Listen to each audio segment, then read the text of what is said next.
Hello friends, I welcome all of you to my channel bank Nifty tomorrow. दोस्तों, मैंने आपके सामने निफ्टी बैंक स्पॉट का 15 मिनट्स टाइम फ्रेम का चार्ट यहाँ पर डिस्प्ले किया हुआ है। तो जल्दी से बात करते हैं, थोड़ा टाइम कम है कि कल किस तरीके से काम करना है। आज के लिए हमारे लेवल्स थे, उनका क्या हुआ, ठीक है, कहाँ तक काम किया।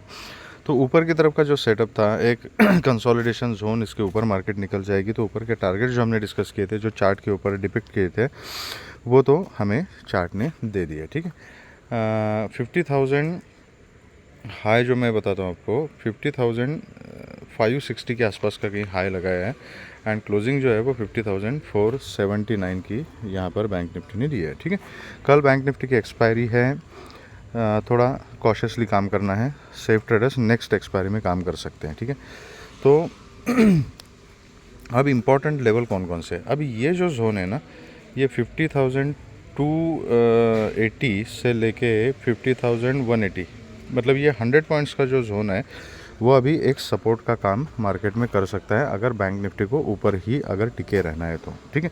अब दोनों के अगर चार्ट अगर आप देखोगे तो निफ्टी एंड बैंक निफ्टी का, तो निफ्टी डेली कहीं ना कहीं ऊपर जाने की कोशिश करी है, ऑल टाइम हाई आज भी लगाया, लेकिन खैर इंट्राडे बेसिस पे निफ्टी में ज़्यादा मोमेंटम नहीं था, वेरएज बैंक निफ्टी में इंट्राडे बेसिस पे मोमेंटम था। लेकिन ओवरऑल अगर प्राइस की रेंज अगर देखेंगे तो अभी भी निफ्टी के कंपैरिजन में bank Nifty is lagging behind, ठीक है। तो अभी देखने वाली बात यह है कि क्या बैंक निफ्टी कैचअप करेगा एंड खुद एक अपना प्रीवियस हाई ब्रेक करके ऑल टाइम हाई को टच करेगा, एक नया ऑल टाइम हाई लगाएगा, या निफ्टी अपने ऑल टाइम हाई से नीचे की तरफ करेक्ट होने वाली है। तो ये हमें बताएगा चार्ट, ठीक है। अभी कल किस तरीके से काम करना है, तो अगर इसी जोन में जब तक ये मार्केट अभी यहाँ पर ऊपर है, 50,300 के ऊपर जब तक मार्केट है, तब तक मैं सेल साइड का, शॉर्ट साइड का कोई भी ट्रेड नहीं देखूंगा, ठीक है। सेलिंग प्रेशर जब अभी देखने को जो मिलेगी ना, तो ये जो जोन है, इस जोन को जब मार्केट ब्रेक करेगी एंड 50,180 के नीचे अगर मार्केट सस्टेन हो जाती है, तो फिर से फिर हमें 49,930 एंड फिर 49,700 तक के टारगेट्स नीचे की तरफ मिल सकते हैं। उससे पहले कोई पुट साइड का सेटअप मैं नहीं देख रहा हूँ, ठीक है। तो ये इसी जोन में अगर कहीं पर भी अगर बैंक निफ्टी खुलती है तो 300 के आसपास या 200 के आसपास अगर मिलती है, वहाँ पे कुछ पैटर्न बनता है, तो मैं कॉल के बारे में सोचूंगा।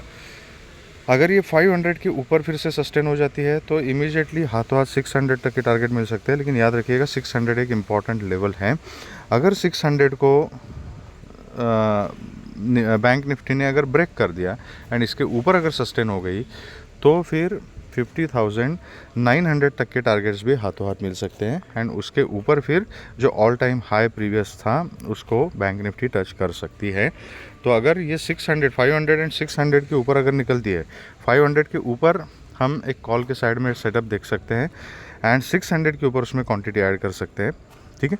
एंड 600 के ऊपर सस्टेन हो गई तो ऊपर उसको ट्रेल करते हुए मैक्सिमम जितना भी हमें प्रॉफिट मिल सकता है उतना हम कैप्चर करने की कोशिश कर सकते हैं, ठीक है।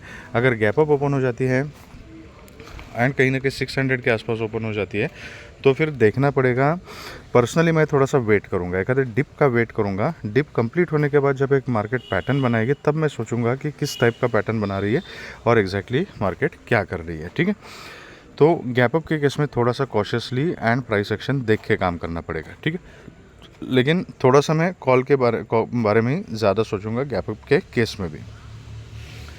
गैप डाउन अगर होती है कहीं ना कहीं 200 के आसपास ही गैप डाउन अगर होती है, तब भी मैं कॉल का सेटअप देखूंगा। अगर 180 को नीचे की तरफ ब्रेक करती है, then only I will think about put side.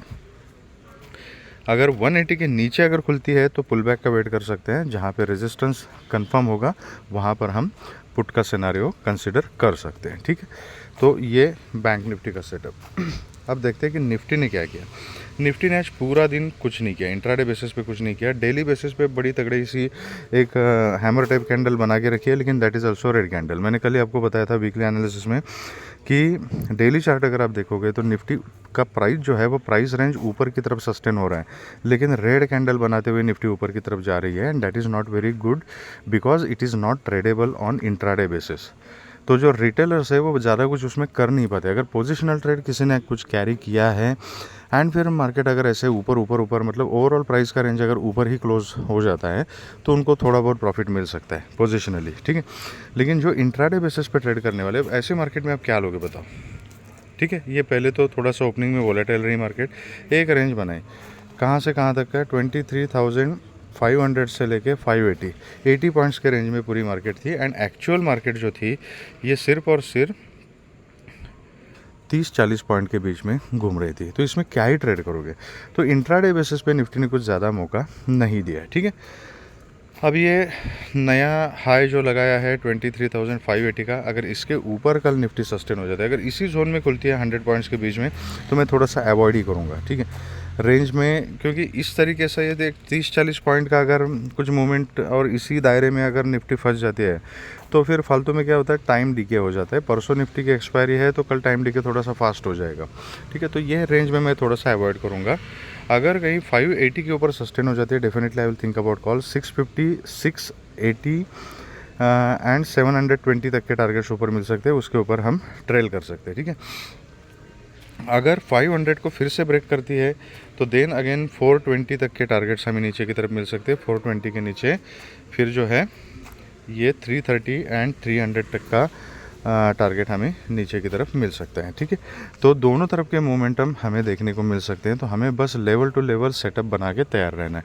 अगर गैप अप खुलती है और 580 के ऊपर ही अगर निफ्टी गैप अप खुलती है जैसे आज हुआ है, तो इमीडिएटली मैं ट्रेड में नहीं घुसूंगा। क्योंकि जिस तरीके से आज कार्रवाई की है निफ्टी ने, अगर ऐसे ही कल सिर्फ रेंज अगर शिफ्ट करती है और गैप अप ओपन होकर कहीं ये 50-60-100 पॉइंट के बीच में अगर घूमती है तो फिर से ट्रैपिंग हो जाएगी। तो गैप अप के केस में प्राइस एक्शन देख के काम करना है। गैप डाउन अगर 500 के नीचे हो जाती है एंड नीचे के रेंज में अगर घूमती है तो भी प्राइस एक्शन देख के ही काम करना पड़ेगा। तो gap up and gap down in Nifty, ठीक है, मतलब considerable gap up and gap down अगर होता है 70-80 पॉइंट का वगैरह, तो फिर प्राइस एक्शन देख के काम करना है। एंड अगर इसी रेंज में मिलती है तो breakout on either side will give a quick momentum, तो अकॉर्डिंगली ट्रेड करना है। इससे ज़्यादा मैं निफ्टी में कुछ सेटअप कल के लिए तो एटलीस्ट नहीं देख रहा हूँ। परसों के लिए सोचेंगे अगर कल कुछ ठीक ठाक पैटर्न निफ्टी बनाती है तो, ठीक है। तो ये हमारा सेटअप रहेगा कल के लिए। अगर आपको ये वीडियो पसंद आया है तो please hit the like button, subscribe the channel and share the video with the maximum people. Thank you very much friends and all the very best.